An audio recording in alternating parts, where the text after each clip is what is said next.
दोस्तों, दिल्ली में जंतर मंतर पर भारतीय कुश्ती के कई दिग्गज पहलवान लगातार विरोध प्रदर्शन कर रहे हैं। इन खिलाड़ियों का आरोप है कि कुश्ती संघ उनका शोषण कर रहा है। इन पहलवानों ने भारतीय कुश्ती संघ के अध्यक्ष बृजभूषण शरण सिंह पर कुश्ती संघ को मनमाने तरीके से चलाने का आरोप लगाया है। एशियन गेम्स और राष्ट्रमंडल खेलों में भारत को कई पदक दिलाने वाली महिला कुश्ती खिलाड़ी विनेश फोगाट ने कुश्ती महासंघ के अध्यक्ष बृजभूषण सिंह पर कई लड़कियों के साथ यौन उत्पीड़न का आरोप लगाया है। कुश्ती के दिग्गज खिलाड़ियों के आरोपों पर बृजभूषण सिंह ने कहा कि कोई भी आदमी ऐसा है जो कह सके कि कुश्ती संघ में एथलीटों का उत्पीड़न किया जा रहा है, वही तो होना चाहिए। क्या पिछले 10 सालों से फेडरेशन से उन्हें कोई दिक्कत नहीं थी? उन्होंने यह दावा करते हुए कि किसी भी एथलीट का यौन शोषण नहीं हुआ है, ये कहा है कि अगर ये आरोप सच साबित होता है तो मैं फांसी पर लटकने के लिए तैयार हूँ। फिलहाल सुप्रीम कोर्ट के दखल पर बृजभूषण सिंह के खिलाफ कई धाराओं के अंदर दिल्ली पुलिस ने FIR दर्ज किया है। फिलहाल इस मामले में कोई गिरफ्तारी नहीं हुई है, बल्कि सभी पक्षों से पूछताछ जारी है। अब बात करते हैं बृजभूषण सिंह कौन है और क्या है उसकी असली सच्चाई। हमारे YouTube चैनल पर नए हैं तो चैनल को सब्सक्राइब करें और बेल आइकन प्रेस कर लें ताकि आपको हमारे वीडियोस के अपडेट लगातार मिलते रहें। आइए दोस्तों, अब जानते हैं पूरी कहानी बृजभूषण सिंह की विस्तार से।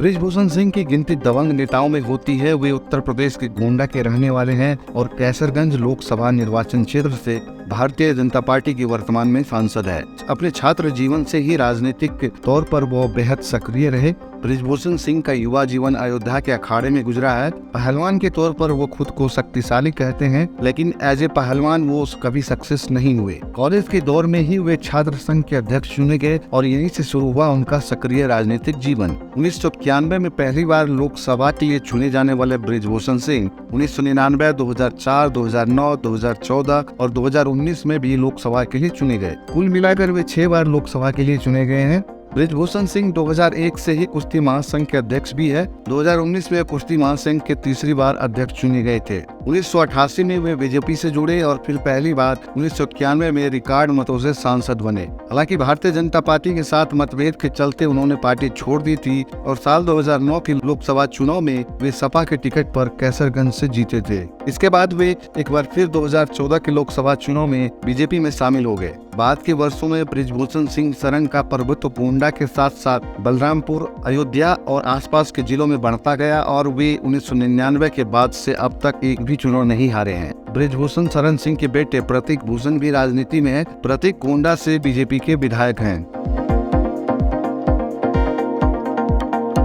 भारतीय जनता पार्टी से जुड़ने के बाद बृजभूषण सिंह शरण ने अपनी छवि एक हिंदूवादी नेता के तौर पर बनाई। अयोध्या के बाबरी मस्जिद ढांचे को गिराने के अभियुक्त भी रहे। हिंदुत्व राजनीति के मुखर समर्थक रहे बृजभूषण सिंह का नाम बीजेपी के कद्दावर नेता लालकृष्ण आडवाणी के साथ उन 40 अभियुक्तों में शामिल था जिन्हें 1992 में अयोध्या में बाबरी मस्जिद के ढांचे को गिराने का जिम्मेदार माना गया था। हालांकि सितंबर 2020 में कोर्ट ने उन्हें भी सभी आरोपों से बरी कर दिया था। गोंडा के स्थानीय लोग बताते हैं कि बृजभूषण सिंह सक्रिय राजनीति में उतरने से पहले कुश्ती प्रतियोगिताएं आयोजित कराया करते थे। बृजभूषण को महंगी SUV गाड़ियों का बेहद शौक है और सूबे की राजधानी लखनऊ के लक्ष्मणपुरी इलाके में इनका एक आलीशान बंगला है, जिसमें इनकी चमचमाती गाड़ियों को खड़ी करने के लिए जगह कम पड़ जाया करती है। हालांकि अतीत में उन पर हत्या, आगजनी और तोड़फोड़ करने के भी आरोप लग चुके हैं। पिछले दिनों झारखंड के अंडर 19 नेशनल कुश्ती चैंपियनशिप के दौरान एक रेसलर को उन्होंने मंच पर ही थप्पड़ मार दिया था। वो चैंपियनशिप 15 साल से कम उम्र वालों के लिए थी और जिस खिलाड़ी को उन्होंने थप्पड़ मारा था उनकी उम्र कुछ अधिक थी, इसलिए आयोजकों ने उन्हें प्रतियोगिता में शामिल होने की अनुमति नहीं दी। इसके बाद वे इसकी शिकायत लेकर मंच पर चले गए। तब उस खिलाड़ी की भारतीय कुश्ती संघ के अध्यक्ष बृजभूषण शरण सिंह से कुछ बहस हुई और इसके बाद सांसद ने उन्हें मंच पर ही थप्पड़ मार दिया।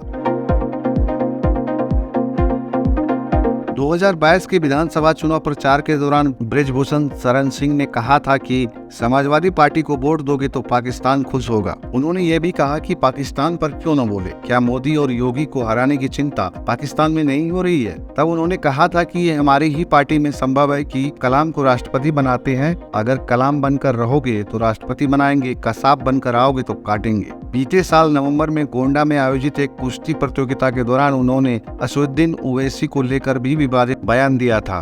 उन्होंने कहा था, मैं गारंटी लेता हूं कि ओवैसी के पूर्वज हिंदू थे और उनके बाबा के पिताजी का नाम तुलसीराम दास था। सपा नेता आजम खान पर उन्होंने कहा था कि आजम खान के बारे में मुझे जानकारी नहीं है तो मैं उनके बारे में नहीं बोल सकता।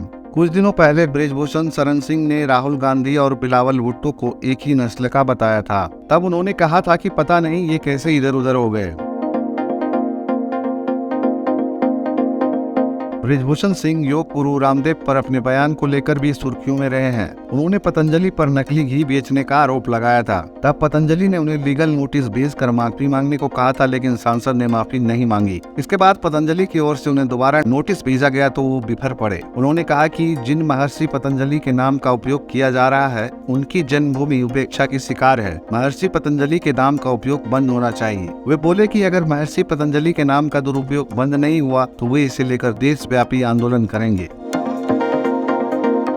बृजभूषण सिंह अपनी बेबाक बयानबाजी के लिए भी जाने जाते हैं। अपनी बेबाकी के लिए हमेशा सुर्खियों में रहने वाले बृजभूषण शरण सिंह खुद ही अपनी पार्टी को भी निशाने पर ले चुके हैं। बीते वर्ष जब उत्तर प्रदेश बारिश और बाढ़ की चपेट में था तब वो अपने चुनाव क्षेत्र पहुंचे और वहां चल रहे राहत कार्यों को देखकर उन्होंने अपनी ही पार्टी को लपेटे में लिया। उन्होंने कहा था, पहले कोई सरकार होती थी, बाढ़ के पहले एक बैठक होती थी। हमको नहीं लगता कि कोई तैयारी हुई है, कोई बैठक हुई है और यहाँ पर लोग भगवान के भरोसे हैं। सांसद ने ये भी कहा, बाढ़ से राहत के लिए ऐसी खराब व्यवस्था मैंने अपने जीवन में पहले कभी नहीं देखी। अफसोस है कि हम लोग रो भी नहीं सकते, अपने भाव को व्यक्त भी नहीं कर सकते।